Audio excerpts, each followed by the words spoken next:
Okay, we're ready for our flip lesson. Tonight's lesson is on addition and subtraction, addition and multiplication properties. You'll notice that was the title of your video. We're going to talk about these four properties very quickly. I already have it written down, and all I want you to do is just jot down the notes. Hopefully it's a total review for you, and you'll be able to catch on to this and do the activities tomorrow. So the first one we're going to talk about is the associative property. If you'll notice, the associative property can be used for addition or multiplication. And it's really all about changing the grouping or the parentheses. If I change the grouping or the parentheses of the add-ins or the factors, that will not change the sum or the product. There's a couple examples you can add to your notes. You can see that in example number 1, 7 plus 9 plus 8 is the same as 7 plus 9 plus 8. Doesn't matter how I group it. Okay, you should still get the same answer. The same on the multiplication on example 2. Okay, whenever you need to stop and pause the video, just remember associative property deals with the grouping, with the parentheses. Okay, let's see if this would work. Okay, the commutative you can see is addition or multiplication.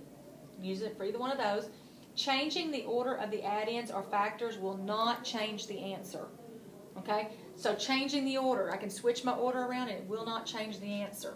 Okay, for the first example, 5 plus 2 is the same as 2 plus 5. Both of those gives us they give us 7. It does not matter that the 5 and 2 is switched in the second one. Okay, the order of the numbers does not matter. Same for multiplication. 6 times 4 is 24, and 4 times 6 is 24. So it does not matter changing the order of the add-ins or the factors. Remember that you can pause this video at any point and write down the information.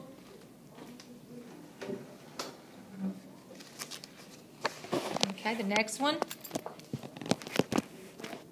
you can see is the identity property. The identity property of addition is just that I can add 0 to any number and it stays the same. That number will not change.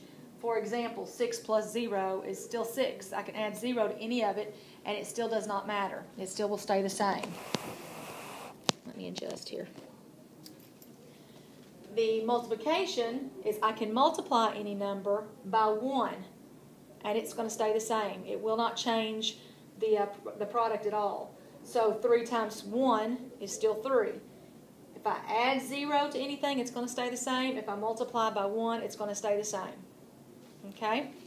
Now if we look at the distributive property, this is probably the toughest one. You learned a lot about this last year. I know Miss Wilson went over a lot of them in 6th grade for you.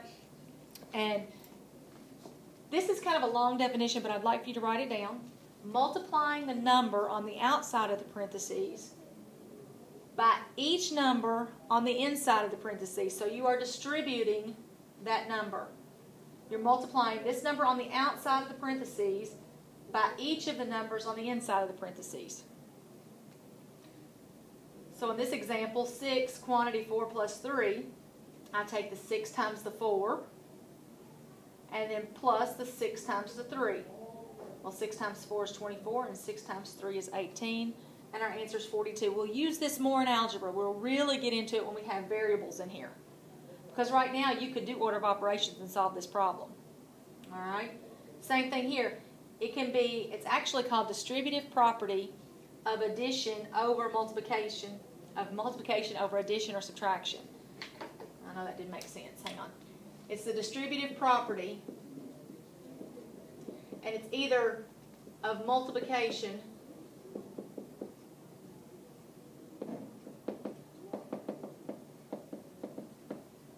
over, it's either going to be addition or subtraction. It's the distributive property of multiplication over addition or subtraction. Okay? So really I want you to have these down because tomorrow for the activities you're going to be able to use your notes and kind of go through and see if you can figure some of these out. And so I'm going to leave you with a joke. Which famous movie star loves math? Adam Sandler. Have a great night.